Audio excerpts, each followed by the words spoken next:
Welcome back एक बार फिर morning spot with Bilal Khan में आपको खुशामदीद कहते हैं और साथ साथ हम बात कर रहे हैं इस वक्त आपके अपने लुक के बारे में, कैसे ग्रूमिंग हो सकती है।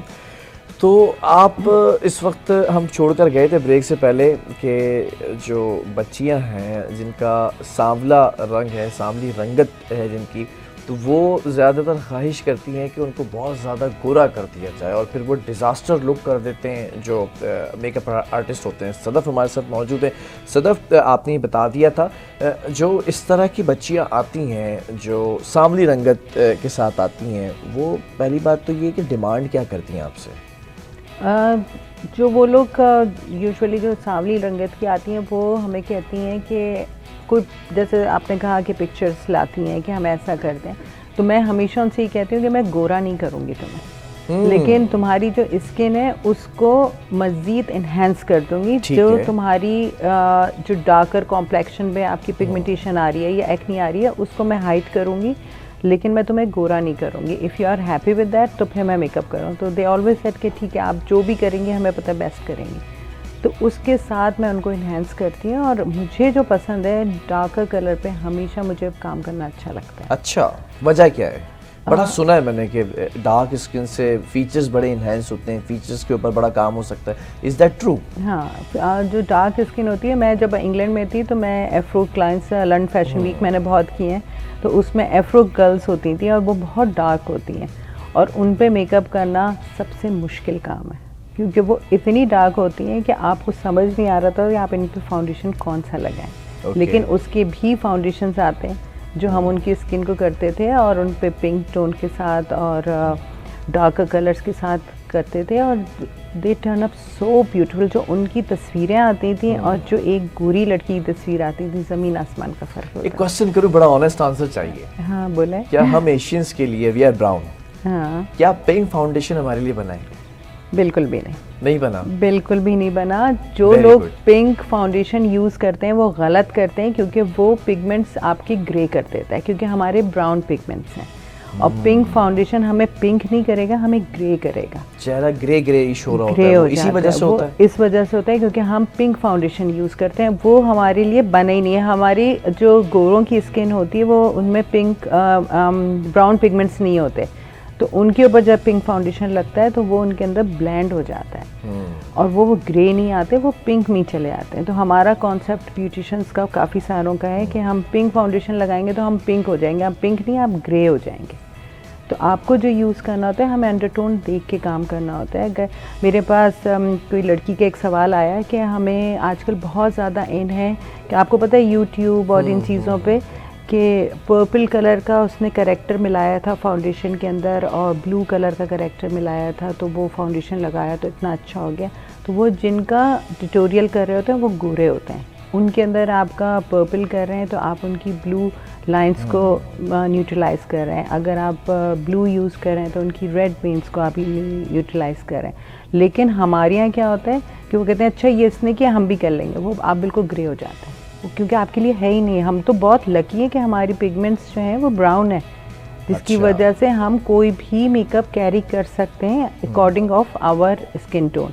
लेकिन pink I never say yes. जानबूझ के मैंने सवाल किया था क्योंकि बहुत सारे लोगों के साथ मसला असल में यही है। अच्छा सदफ, कॉन्टूरिंग कितनी इम्पोर्टेंट है और कितनी ज़रूरी है? अगर अच्छी कॉन्टूरिंग ना हो तो चेहरा कितना चौड़ा लग सकता है, या बड़े चेहरे जिन लोगों के होते हैं उनको छोटा दिखाने के लिए कितनी इम्पोर्टेंस की हामिल है कंटूरिंग? कंटूरिंग बहुत बहुत इम्पॉर्टेंट होती है क्योंकि आपके फेस को वो ब्रॉड भी कर सकती है और आपके फेस को स्लिम भी कर सकती है। और अच्छी कंटूरिंग जब आप करें तो वो हमेशा आप क्रीम बेस के साथ करें इंस्टेड ऑफ पाउडर कंटूरिंग।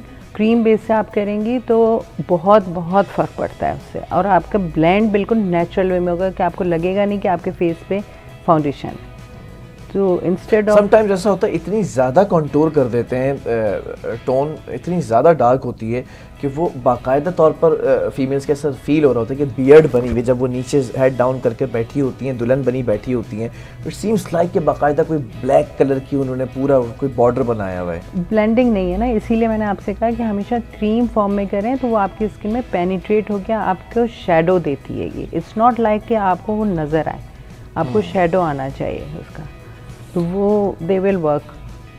ठीक है। अच्छा, ये भी जानना चाहूँगा कि आईब्रोज का भी बड़ा एक अमल दखल है चेहरे के ख़ासतौर पे फीमेल्स का जो फेस होता है, आईब्रोज अगर बनाते हुए बिगाड़ दी जाएं, कोई एक लिफ्ट कर दिए, कोई एक डाउन कर दिए, इसके लिए एक तो टिप भी दें आप, जो बच्चियां बैठकर इस वक्त देख रही हैं जिनका शादी का सीज़न है, और हो सकता है कोई ऐसी दुल्हन बैठी हो जिसकी शादी करीब में हो, तो वो बच जाए बिगड़ने से ना, डिस्ट्रॉय लुक होने से बच जाए वो। कितनी ज़रूरी है आईब्रोज बेहतर बनना? आईब्रोज तो बहुत इंपॉर्टेंट है कि अगर आपकी आईब्रोज गलत बनी हुई होंगी तो आपकी पूरी लुक चेंज हो जाती है।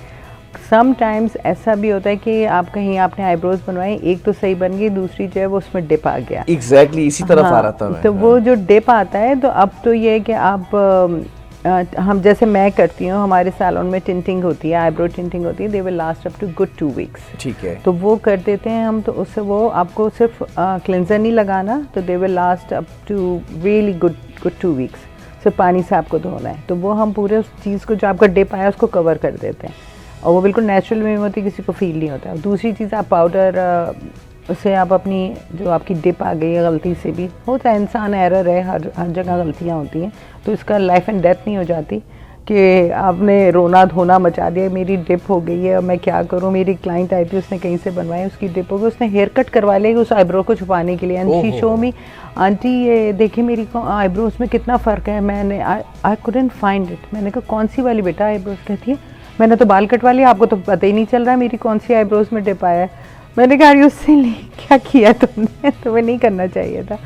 तो एनीवेज ऐसी भी बच्चियां होती हैं जो अपना हेयर कट ही करा लिया उसने कि मुझे ये डिप आ गया, तो मेरे मुंह पे पड़े रहेंगे बाल, किसी को फील नहीं होगा, और मुझे पता भी नहीं चला उसकी कहाँ गलती थी। अच्छा, इस वक्त बच्चियां सुन रही होंगी, हेयर कट की आपने बात की, हेयर ट्रीटमेंट्स और हेयर केयर कितनी ज़रूरी है? 200%। कितना % हेयर केयर के बाद आपका लुक और ज़्यादा मज़ीद इन्हेंस हो सकता है? कितना %? 1000%। सीरियसली? इतना फ़र्क, इतना ज़्यादा इंपॉर्टेंस इसकी? इतना फ़र्क है। अगर आपके बाल अच्छे होते हैं, आपकी पूरी पर्सनैलिटी चेंज हो जाती है। My God. और अगर आपके बाल बुरे होते हैं, आप कितना महंगा ड्रेस पहने हो, आप कितना बेहतरीन मेकअप किए हुए, लेकिन अगर आपके बाल जले हुए तो यू जस्ट नथिंग। हेयर्स की केयर करने के लिए क्या चीज़ें इंपॉर्टेंस रखती हैं? हेयर केयर के लिए जो मैं होम रेमेडीज़ पे जब जाऊँगी, क्योंकि हर कोई सैलून नहीं अफोर्ड कर सकता या टाइम नहीं होता। जो अब बच्चियाँ आजकल आपको पता है हर लड़की काम कर रही है, तो हेयर केयर घर के अंदर वीकेंड्स पे आप ऑयलिंग करें, और घर की चीज़ें जो जैसे एलोवेरा है, दही है, अंडा है, इन चीज़ों की एक म्योनीस बनाएं और वो बालों में ज़रूर आधा घंटे के लिए लगाएं, और फिर आप शैम्पू कंडीशनर से वॉश कर लें। They will work really well.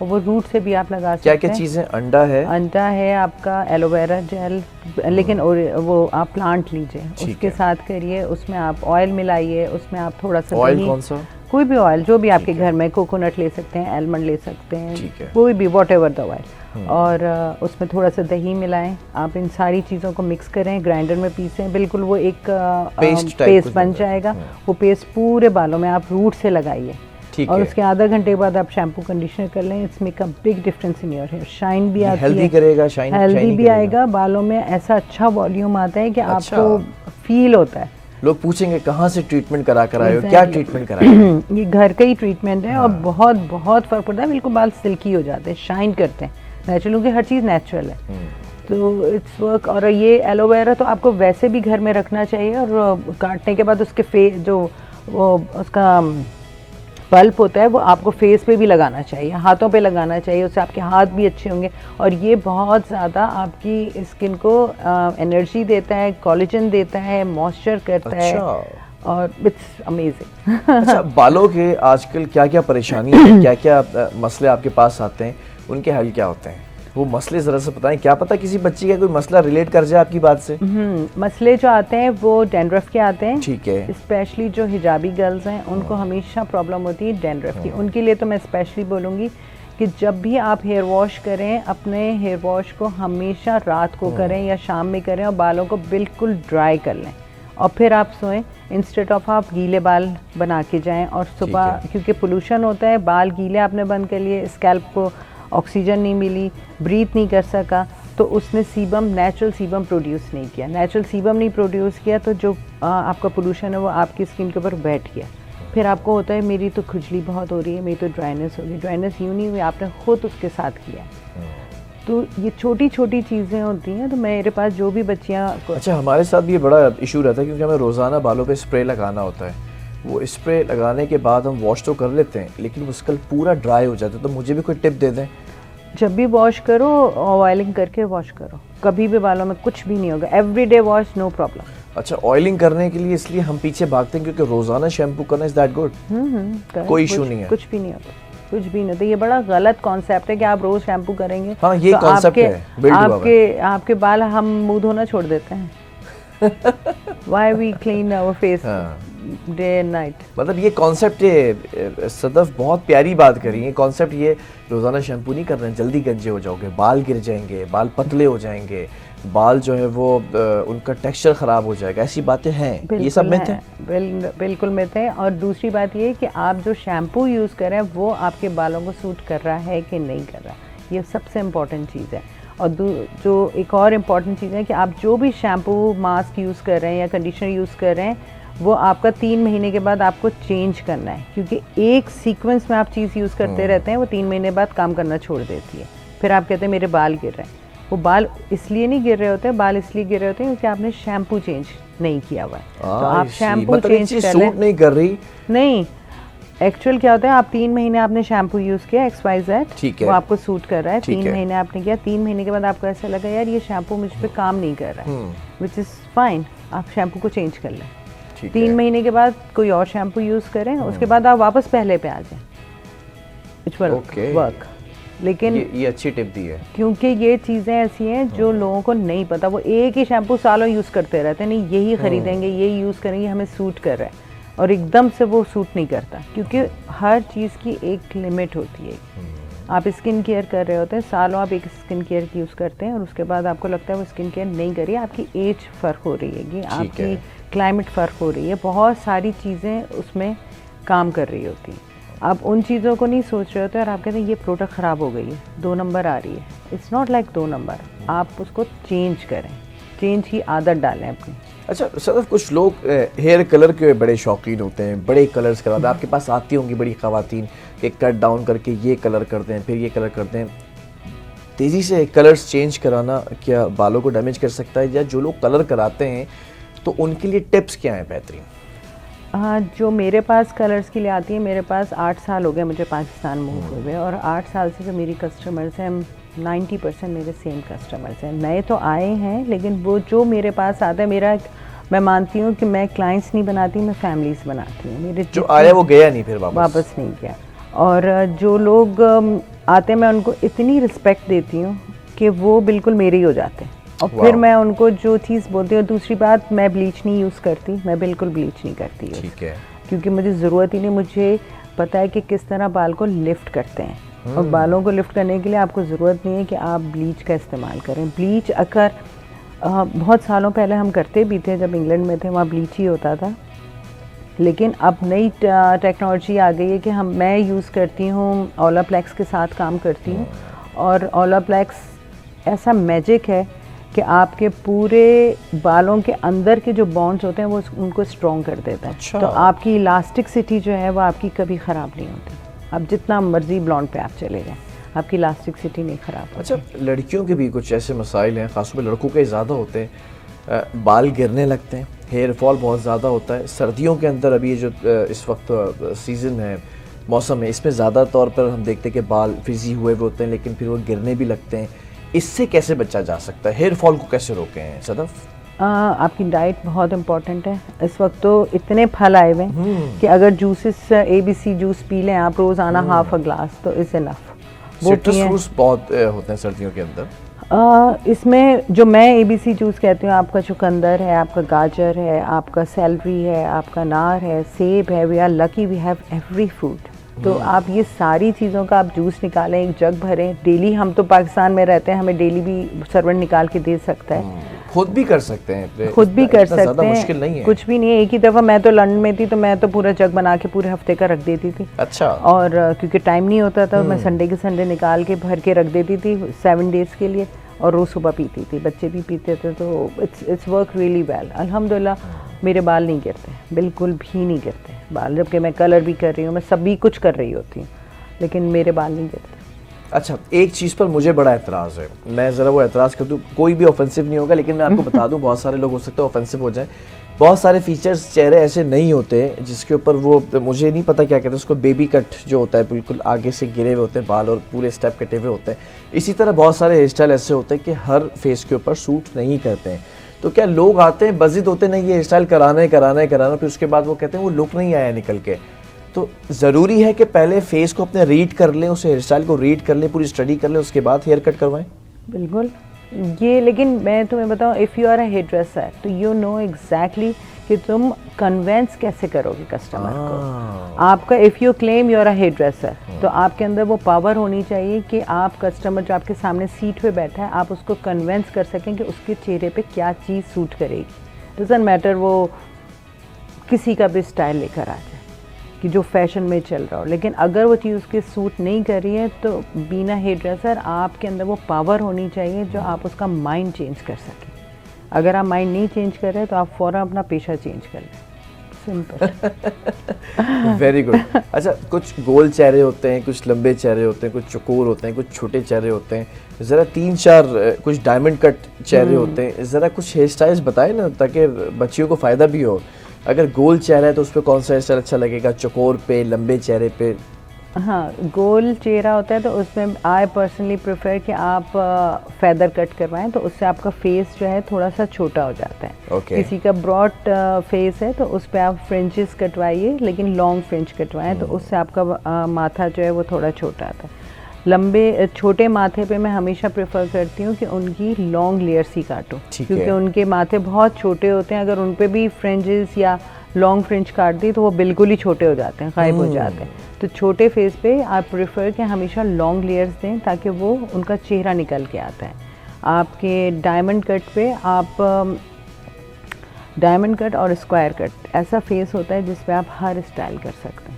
अच्छा, उस पे उनकी क्योंकि फेस इस तरह के ये ब्लेस्ड होते हैं। हाँ, ये ब्लेस्ड होते हैं कि उनके फेस पे आप कोई भी स्टाइल करेंगे वो कैरी कर जाते हैं। अच्छा, एक चीज सबसे इम्पोर्टेंट, स्क्वायर के ऊपर, स्क्वायर के ऊपर भी, और जो डायमंड कट होते हैं ऑलमोस्ट सिमिलर होते हैं। वो लोग खुश हो जाएं जिनका स्क्वायर और डायमंड फेस कट है ना, आप लोग ब्लेस्ड हैं, कुछ भी करें। और दूसरी चीज़ ये कि जब आप कस्टमर आ रहा होता है, आप उसका प्रोफाइल देखें कि उसकी लाइफ ऑफ वर्क क्या है। हाउसवाइफ है, वर्किंग वुमेन है, कॉलेज गर्ल है, यूनिवर्सिटी गर्ल है, या किसी प्रोफेशनल फील्ड में काम कर रही है, तो आप उसके हिसाब से उसको एडवाइस करते हैं कि क्या कट तुम पे सूट करेगा। बहुत ही आउटगोइंग टाइप गर्ल है कि जो पार्टियां भी कर रही है और अपनी उसका लाइफ स्टाइल इस तरह के, हर दिन उसको ब्लो ड्राइज चाहिए, तो उनके साथ फिर हम खेल सकते हैं, क्योंकि वो हर 3rd मंथ या 2nd मंथ में आके अपना हेयर स्टाइल चेंज कर रही होती हैं। तो उनके साथ मुझे बहुत मज़ा आता है, क्योंकि उनके साथ मैं हेयर कट को खेलती हूँ, जो मुझे देते हैं कि आप अपना स्टाइल देते हैं, तो अपना सिग्नेचर लुक दें, तो मैं उनके फेस के हिसाब से, उनकी पूरी लाइफ स्टाइल के साथ मैं उनका सिग्नेचर कर देती हूँ। अच्छा, मैंने देखा है ख़ासतौर पे ख़वातीन को हेयर कट ऐसा लगता है कि वो नई ज़िंदगी उनको मिल गई हो, ऐसा है? अच्छा सर, आखिर कुछ वक्त कम रह चुका है, दामन वक्त में गुंजाइश कम रह गई है, रिंकल्स आ जाते हैं ऑब्वियसली, फाइन लाइंस मैं इन्हें कहता हूँ, और ब्यूटी लाइंस ये होती हैं, चेहरे के ऊपर आती हैं। मुझे बज़ाते खुद बहुत खूबसूरत लगती हैं लाइंस, लेकिन कुछ लोग होते हैं जिनको बड़ी इरिटेट करती हैं। इनको कम करने के लिए ऑब्वियसली ख़त्म नहीं किया जा सकता एक चीज़ को, एक चीज़ नेचुरल प्रोसेस है, लेकिन कम करने के लिए या अगर कोई ऐसी चीज़ें ख़त्म करने के लिए कोई टिप है? यंग एज में स्टार्ट कर दो retinol, vitamin C, hyaluronic acid, they are really good. Retinol इसको अप्लाई करने के तरीके, सैंडविच करके लगाना है या जस्ट ऐसे? Retinol always apply in night time, always. उसमें क्या होता है, रेटिनॉल क्या करता है, आपकी पिगमेंटेशन नहीं आने देता, आपकी फाइन लाइंस नहीं आने देता, आपको मॉइस्चराइज रखता है। बहुत सारे लोगों को रेटिनॉल नहीं सूट करता, जो मुझे बोल रहे होते हैं कि हमें रेटिनॉल नहीं सूट कर रहा है, तो फिर आप उसके लिए नेचुरल ऑयल की तरफ आप चले जाएं। आप कोकोनट ऑयल, लेकिन वर्जन हो, आपका बिल्कुल एक्स्ट्रा वर्जन हो, जो एक्स्ट्रा वर्जन होता है, जो एक्स्ट्रा वर्जन लोगों को समझ नहीं आता कि क्या होता है। जो आप कोकोनट जब निकालते हैं उसका पहला तेल जो निकलता है वो एक्स्ट्रा वर्जन होता है। ठीक है। तो वो आप कहीं भी, यहाँ तो आसानी से मिल जाते हैं, तो आप वो लेके आप रात को वो लगाएं। Trust me, it's make a big difference in your skin, क्योंकि उसकी प्योरिटीज़ जो हैं वो आपको मॉइस्चर भी देती हैं, फाइन लाइंस को भी ख़त्म करती हैं, और स्किन ग्लो जो नेचुरल ग्लो है वो भी देता है। हाइलोरॉनिक एसिड और विटामिन सी, नियासिनामाइड, ये चीज़ें ऐसी हैं जो आप मॉर्निंग में लगाते हैं, जो आपकी स्किन को ब्राइट करती है। और सबसे इम्पॉर्टेंट चीज़, आपका सन ब्लॉक होता है। ठीक है। सन ब्लॉक के बगैर आप बिल्कुल भी, ये भी जो लाइट्स हैं ये इसमें भी सन ब्लॉक पहनकर बैठना चाहिए। चलें जी, बहुत शुक्रिया सदफ अशद आपका कि बड़ी सारी चीज़ों के ऊपर ग्रूमिंग की आपने tips they the. Thank you very much for your time and for your analysis, ख़ास तौर पे स्किन के ऊपर, हेयर के ऊपर। प्रोग्राम का वक्त भी जो है वो ख़त्म हो चुका है, और उम्मीद ये करता हूँ कि जो सारी टिप्स दी गई होंगी उसको आप गौर करें। ख़ास तौर पे जो बच्चियाँ इस वक्त दुल्हन बनने जा रही हैं, तो अपनी स्किन केयर अभी से शुरू कर दें, अपनी हेयर केयर अभी से शुरू कर दें, ताकि जब आप उस लुक के लिए तैयार होने के लिए बैठी होंगी तो आपको ये सोचना नहीं पड़ेगा, या आपको आपके जो मेकअप आर्टिस्ट वो ये नहीं कहेगा कि आपकी स्किन का टेक्सचर जो है वो अभी बड़ा डिस्टर्ब हुआ है, या हेयर आपके बड़े वीक हुए हैं। तो अभी से इन चीज़ों को गौर करें, और अगर दोबारा ये प्रोग्राम देखें तो रिपीट भी होगा, और यूट्यूब पर भी जाकर आप दोबारा सदफ की जो दी गई टिप्स हैं वो भी हासिल कर सकती हैं। जब तक के लिए मुझे और मेरी पूरी टीम को दीजिए इजाज़त। अल्लाह हाफ़िज़।